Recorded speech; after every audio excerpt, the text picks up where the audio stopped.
Bab pembunuhan di taman kota. Malam di Tokyo seharusnya tenang, namun ada sesuatu yang berbeda di udara. Benny Kurosawa berjalan di sepanjang jalan setapak taman kota, berharap menikmati keheningan setelah hari yang sibuk dengan investigasi. Pohon-pohon besar berdiri kokoh di sisi jalan, seakan menjadi saksi bisu segala kejadian di sekitarnya. Lampu jalan menerangi langkahnya, tetapi ketenangan itu segera hancur oleh sebuah teriakan melengking. Benny langsung waspada, insting detektifnya terbangun. Dia berlari ke arah sumber suara, dan dalam hitungan detik tiba di sebuah sudut taman yang sunyi, hanya untuk menemukan seorang wanita muda terbaring di tanah. Napasnya tersengal, darah mengalir deras dari luka tikaman di perutnya. Benny berlutut di sampingnya, mencoba menghentikan pendarahan dengan tangannya. "Tenang, polisi akan segera datang," bisik Benny, meski dia tahu kemungkinan bertahan hidup wanita itu sangat tipis. Dalam hitungan detik, wanita itu menghembuskan napas terakhirnya. Benny menatap tubuh tak bernyawa di depannya, merasakan kemarahan yang tenang mulai merayap. Siapapun yang melakukan ini pasti punya alasan, dan Benny berniat untuk menemukannya. Dia memeriksa sekeliling dengan cepat, dan pandangannya tertarik pada sebuah benda yang mencolok. Sebuah jam tangan mewah yang tergeletak beberapa meter dari mayat. Tidak mungkin ini milik korban. Selain itu, Benny menemukan secarik kertas kusut di kantong wanita itu, berisi deretan angka yang tampak acak. Ini pasti petunjuk. Dalam hitungan menit, suara sirene polisi mendekat. Petugas forensik segera tiba di tempat kejadian, sementara Benny tetap berada di dekat lokasi untuk mengamati. Identifikasi cepat oleh polisi mengungkap bahwa korban adalah Mayumi Nakamura, seorang jurnalis investigasi yang dikenal menulis tentang kasus-kasus besar. "Sekilas terlihat seperti perampokan biasa," kata salah satu polisi kepada Benny, meski suaranya tidak begitu yakin. Namun Benny tahu lebih baik. Ini bukan perampokan. Ini pembunuhan yang direncanakan dengan cermat. Kembali di apartemennya, Benny duduk di meja dengan lembaran kertas berisi angka-angka aneh yang ditemukan di saku korban. Rano Yoshida, teman masa kecil dan mitra tak resminya, muncul tanpa pemberitahuan seperti biasa. Dia langsung menduduki sofa, mengamati raut wajah serius Benny. "Ada yang menarik?" tanya Rano sambil mengambil kertas itu dari meja.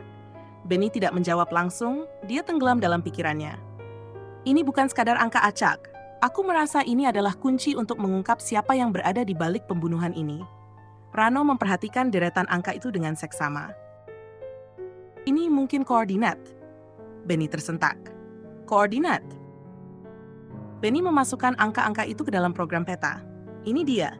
Angka ini menunjukkan lokasi sebuah gudang tua di pinggiran kota. Gudang yang sering digunakan untuk transaksi gelap, tambah Rano sambil mencondongkan tubuhnya ke depan.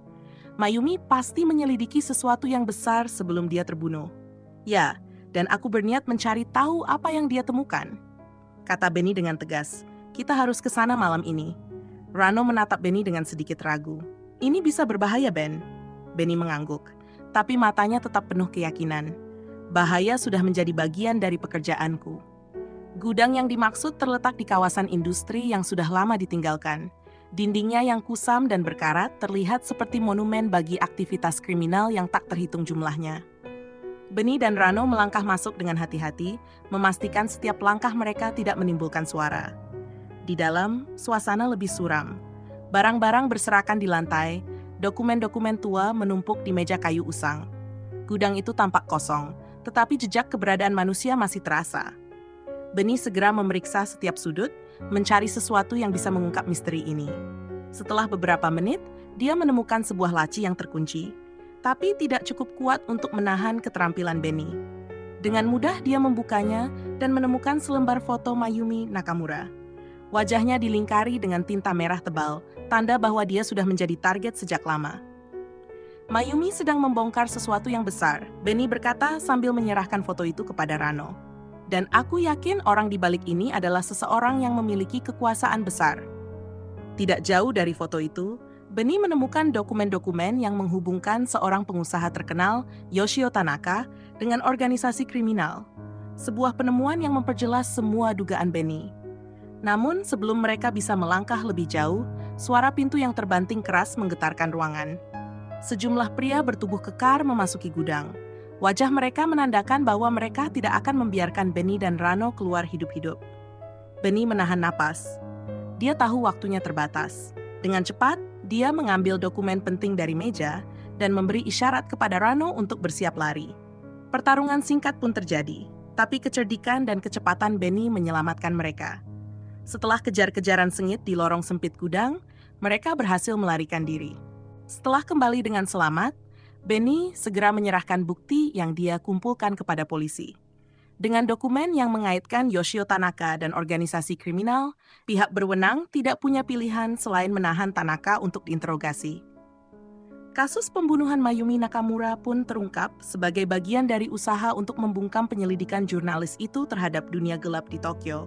Namun, meskipun Tanaka ditangkap, Benny tahu bahwa ini hanyalah awal dari sesuatu yang lebih besar. Organisasi yang lebih besar, yang masih belum terlihat, pasti masih beroperasi di bawah radar. Kasus ini mungkin selesai, tetapi ancaman yang lebih besar masih mengintai di balik bayang-bayang. Di tengah malam, Benny menerima pesan anonim di ponselnya. Jangan ikut campur. Jika kau terus mencampuri urusan ini, kau akan menjadi target berikutnya. Benny hanya menyeringai. Ancaman seperti itu tidak akan menghentikannya. Bahkan, itu hanya memperkuat tekadnya untuk terus mengejar kebenaran.